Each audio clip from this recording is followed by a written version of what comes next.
Chapter 15. Willful Suspension of Disbelief. Once out of the treacherous spines of those reaching tentacles, the chief pulls out her phone and begins making calls. Larry watches the zombified kid through the rearview mirror, fighting to keep the candy-colored delirium at bay. The boy stares through the side window, entranced. Larry wonders what sort of madness their minds must fall into in that state. Is it like the confusion of consciousness just before sleep, where thoughts take shape and replace the things they were meant to represent? Is that what dying feels like? Palladino! Huh? Larry snapped out of his stupor by Isaac's.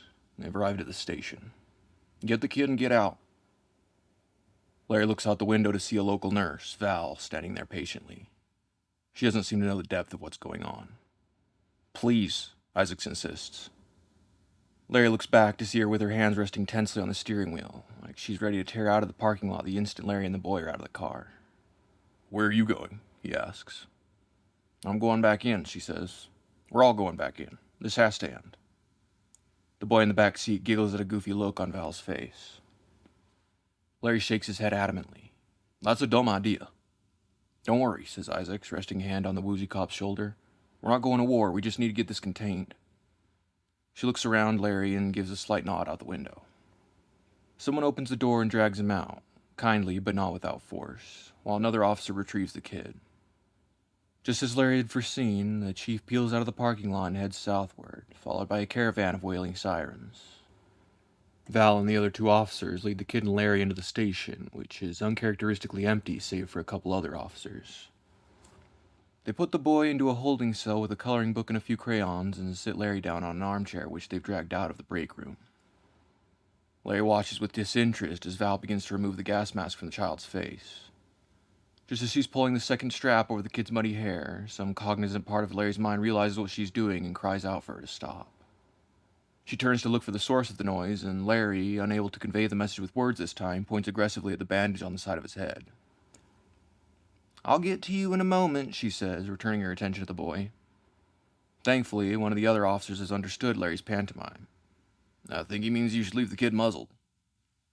An incredulous look passes over the nurse's face, but she returns the mask to its place around the snout of the child.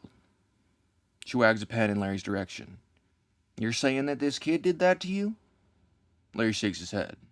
Some brain power slowly returns to his lobes. But he could do it to you. He hesitates, glancing around the room. Did Isaac brief you all on what's going on here? Val shakes her head. Something to do with that thing in the forest? Wagers one of the officers. Larry lets out a delirious giggle. He counters it with the most masculine cough he can muster and sits up in the recliner. Technically, yeah. Since it seems to him that the cat is out of the bag, he gets them up to speed with everything that's happened. By the end of it, the cops look scared, but the nurse looks skeptical. That's not how biology works, she says plainly. It's how the corpora multa works. No, you don't understand, says Val patiently, but clearly irritated. Nothing grows that fast. Nothing can do what you say that thing can do. What you're describing isn't alien, it's magic. I'd believe in dragons before this, Huey. Look, I'm no biologist, but my sister is, Larry says. She and her professor have been working on this for a while now. They've never used magic to describe the flesh because they're scientists. More things on heaven and earth, Horatio, muses one of the officers. Say what? Asks Larry. Shakespeare, says the cop, speaking not just to Larry, but to the nurse as well. There are more things in heaven and earth, Horatio, than are dreamt of in your philosophies. Val scoffs.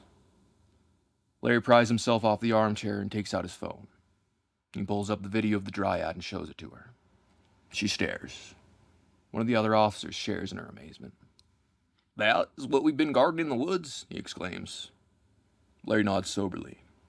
He turns to look at the hard-headed nurse, but she's no longer watching the video. She's staring over her shoulder at the boy in the holding cell. And the others follow her gaze. The kid's eyes are rolled back to the whites, looking back and forth as if dreaming. A light brown fluid begins trickling from the corner of one eye and down under the gas mask.